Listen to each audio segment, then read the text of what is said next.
Your mental models are your map of your world. They shape every decision you make and everything you do. And if you have the wrong map, you're going to limit yourself everywhere.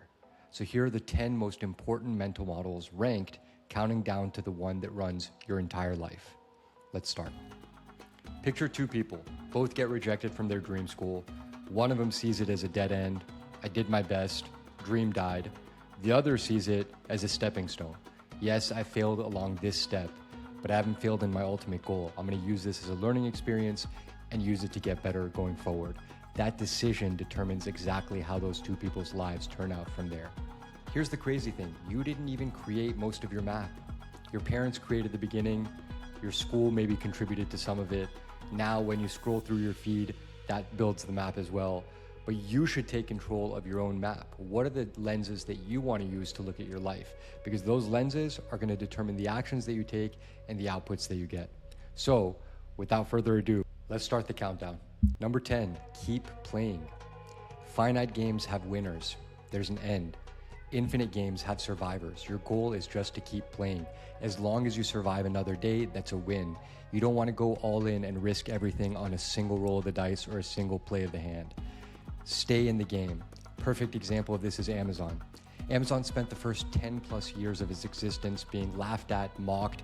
They never made a profit, and it was intentional. They were playing the long game. They didn't care about making a profit this quarter. They wanted to build the biggest possible company, the most lasting, impactful possible company. Eventually, they turned on the profit, and we see how that's panned out the last few years. Play the long game. You don't want to just win one round. You want to win the entire battle. Number 9 is the candle. A candle can light 1,000 other candles and not lose any of its flame. Remember that. A perfect example of this is Tesla. Tesla could have easily kept its patents a secret, but they decided to open source them. As a result of open sourcing those patents, the entire electric car industry grew. And because it grew, Tesla, as the leader, benefited the most. When you keep the flame to yourself, that's a scarcity mindset. When you release the flame, that's abundance, and everybody remembers who lit up the room. Number 8, the thermostat. Back in 1978, there was a study done on lottery winners that found that after just 1 year, their level of happiness returned back to the baseline. Same thing with accident victims. After just a year, their level of happiness and life satisfaction returned back to the baseline. That tells us our mind is constantly trying to bring us back to the baseline. The only thing that moves the setting is gratitude. Have gratitude, and that will lead to further and further abundance. Number 7 is the grid.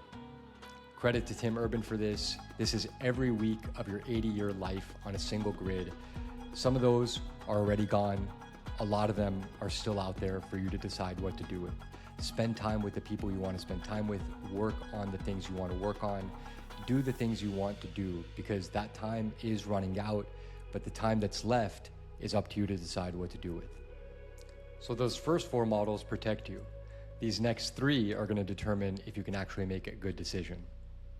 Number 6, the archer. You own the training, you own the stance, you own the release, but the moment you let go of that arrow, the wind owns it.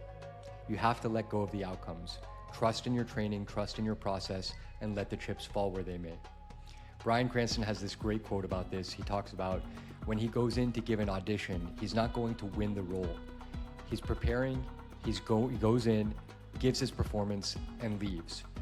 And what happens, happens. But he's not going in there with the expectation of something happening.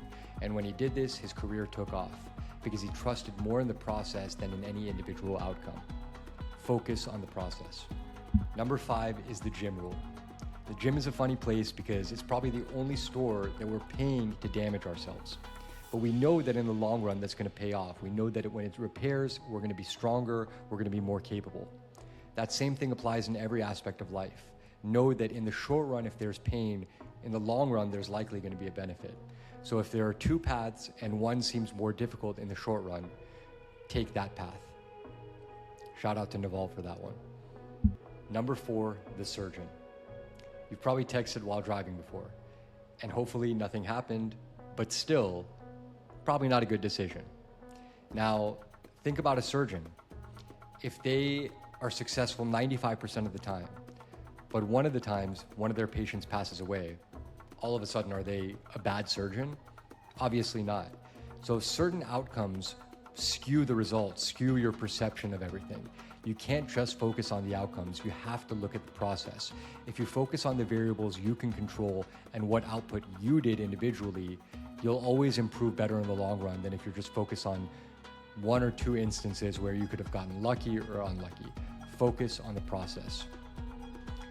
These last three are extremely critical, the most important ones, starting off with number 3, the penny.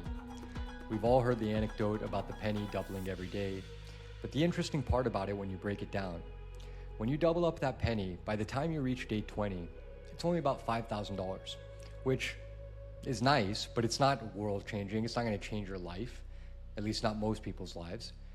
And yet, if you just continue another 10 days to day 30, you're up over $5 million, and that would change most people's lives.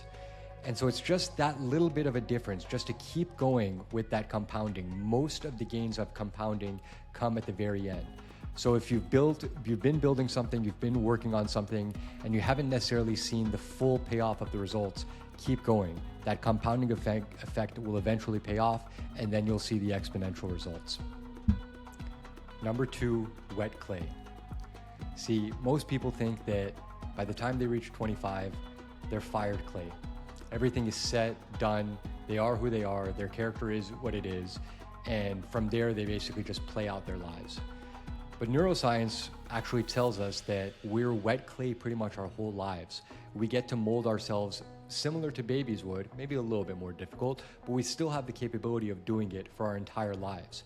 And so if you approach life with the beginner's mindset, with the willingness and curiosity to continue to learn, you're going to improve forever.